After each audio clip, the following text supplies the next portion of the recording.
D Sridhar Babu garu, IT and industries minister, DGP Jitender, state of Telangana, home secretary, special chief home secretary Ravi Gupta garu, and cybercrime DGP Chicago and friends. I am happy to share with all citizens of Telangana that my government has set up a goal to make our state number one in cyber safety in the country. Today, we are organizing Shield 2025, where we are discussing digital safety and future. I congratulate Telangana Cyber Security Bureau, Cyberabad Police, and Society for Cyberabad Security Council for organizing this event of its kind. I am happy to be here with all law enforcement officials, cybersecurity experts, industry leaders, and government representatives who are working together to make Telangana number one cyber safety state. An estimate recently said rupees 22,812 crore were stolen by cyber criminals in India last year.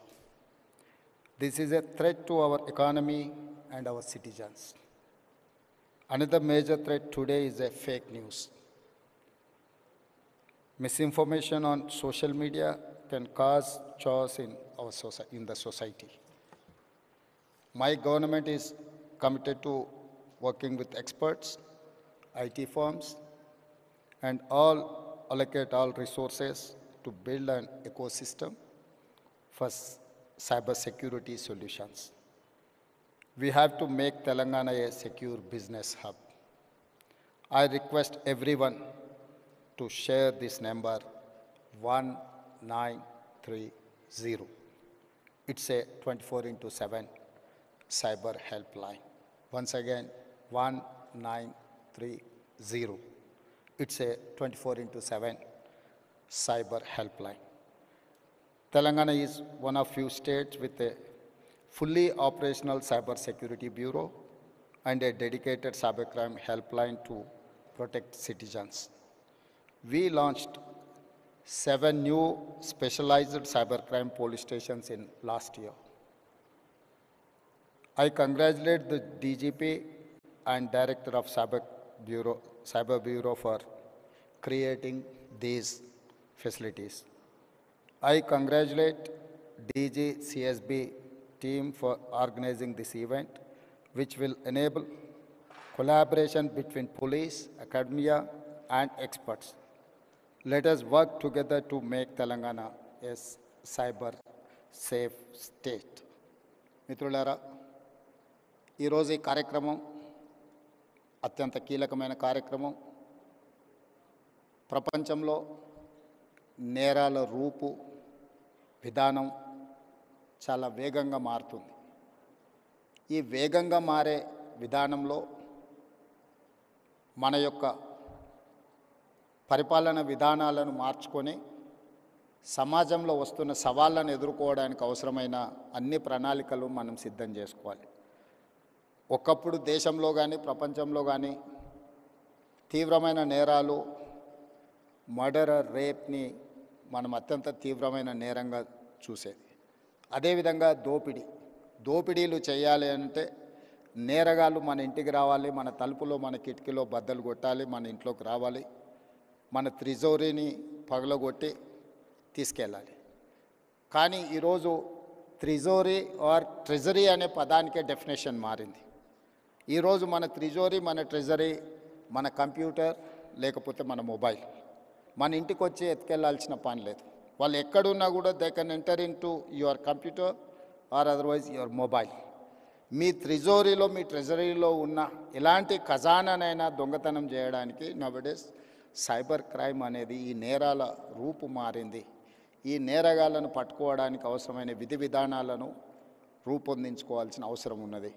ఈ విధి విధానాల రూపకల్పనలో cyber city 25 సంవత్సరాల క్రితమే మనం హైదరాబాద్లో ఏర్పాటు చేసుకున్నాం. ఈరోజు సైబర్ నేరాలను నియంత్రించడానికి కూడా ఈ దేశానికి ఆదర్శంగా మొదటి స్థానంలో తెలంగాణ రాష్ట్రం ఉన్నది. మా పోలీసు అధికారులు ప్రత్యేకమైన నిరంతర కృషి చేయడంతో ఈరోజు దేశంలోనే సైబర్ క్రైమ్ను నిరోధించడంలో తెలంగాణ రాష్ట్ర పోలీసు విభాగం ముందు భాగాన నిలబడ్డది. ఇది మేము చెప్పడం కాదు, కేంద్ర ప్రభుత్వమే గుర్తించి మా అధికారులను అభినందించింది. కానీ ఇది సరిపోదు. ఈరోజు జరుగుతున్న నేరాలు ప్రతిరోజు, ప్రతి గంట, ప్రతి నిమిషం కాదు, ప్రతి సెకండ్ సైబర్ నేరాలు జరగడానికి అవకాశం ఉంది. వీటిని నియంత్రించాల్సిన బాధ్యత మనందరి మీద ఉన్నది. గతంలో పోలీస్ వ్యవస్థ చేజింగ్ సెల్ లాగా ఉండేది. ఒక నేరం జరిగిన తర్వాత నేరగాళ్ళను పట్టుకోవడానికి అవసరమైన ప్రణాళికలు పోలీసులు సిద్ధం చేసుకునేది.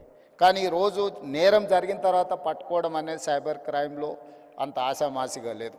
ఎందుకంటే గతంలో ఫిజికల్ క్రైమ్ అనేది within the state, within the village or within the ఏరియాలో జరిగేది. సైబర్ క్రైమ్ అనేది skies the limit for crime. ఏ దేశంలో అయినా ఎక్కడైనా ఉండి ఏ నేరమైనా చేయొచ్చు. ఆ నేరం ఎక్కడి నుంచి జరిగింది కనుక్కోవడం ఒక ఇబ్బంది అయితే, నేరం చేసిన వాళ్ళని గుర్తించడం రెండవ ఇబ్బంది అయితే, నేరం చేసిన వాళ్ళని పట్టుకొని శిక్షించడం మూడవ ఇబ్బంది. ఇన్ని రకాల ఇబ్బందుల నేపథ్యంలో నేరం జరగకుండా నిరోధించాల్సిన బాధ్యతనే మన పోలీస్ వ్యవస్థ మీద ఉన్నది. ఈ పోలీస్ వ్యవస్థ కూడా ఒక రాష్ట్రానికి పరిమితమైన విధానాలతో మనం ముందుకు వెళ్ళలేం. ఈరోజు దాదాపుగా 14 రాష్ట్రాలకు సంబంధించిన పోలీస్ అధికారులు ఈ సమావేశంలో పాల్గొన్నారు. దేశం మొత్తం ఒక యూనిట్గా ఈ సైబర్ క్రైమ్లో పనిచేయాల్సిన అవసరం ఉన్నది. కోఆర్డినేషన్ కూడా చాలా అవసరం ఉన్నది. ఈరోజు సోషల్ మీడియాలో వస్తున్న డీప్ ఫేక్ న్యూస్ సమాజంలో చాలా వైషమ్యాలను రెచ్చగొట్టడానికి ఉపయోగిస్తున్నారు. కొంతమంది సమాజంలో ఒక గందరగోళాన్ని సృష్టించి జరగని నేరాలు జరిగినట్టుగా, జరగని దాడులను జరిగినట్టుగా, లేదా ఇతర ఆలోచనలతోని ఈ డీప్ ఫేక్ న్యూస్ని స్ప్రెడ్ చేస్తున్నారు. వీటన్నిటిని కూడా సోషల్ మీడియాని కంట్రోల్ చేయడమే కాకుండా ఆర్థిక నేరాలను కూడా ఈరోజు నియంత్రించాల్సిన అవసరం ఉన్నది. వీటన్నిటి నేపథ్యంలో తెలంగాణ స్టేట్ సైబర్ క్రైమ్ డిపార్ట్మెంట్కి సంబంధించి ప్రత్యేకంగా డీజీపీ శిఖా గోయల్ గారు, అదేవిధంగా సైబరాబాద్ కమిషనర్ అవినాష్ మహాంతి ఒక మంచి షీల్డ్ 2025 కార్యక్రమాన్ని ఏర్పాటు చేసి ఇందులో ఎక్స్పర్ట్స్ని, ఇతర రాష్ట్రాలకు సంబంధించిన అధికారులను చాలామందిని ఇందులో పాల్గొనే విధంగా చేసి ఒక కోఆర్డినేషన్, ఒక connecting bridge with in the states, with in the country, with in the departments చేయడానికి ఏదైతే ప్రయత్నం చేస్తున్నారో ఇది first initiative, very best initiative. I wanted to congratulate them. And మీరు అందరూ కూడా సహకరించండి. తెలంగాణ రాష్ట్రం భవిష్యత్తులో కూడా దేశానికే రోల్ మోడల్గా నిలబడుతుంది. తప్పకుండా సైబర్ నేరాలను నియంత్రించడంలో ఈ దేశానికి తెలంగాణ రాష్ట్రం ఆదర్శంగా ఉంటుంది అని తెలియజేస్తూ మీ అందరి దగ్గర సెలవు తీసుకుంటున్నాను. ధన్యవాదాలు.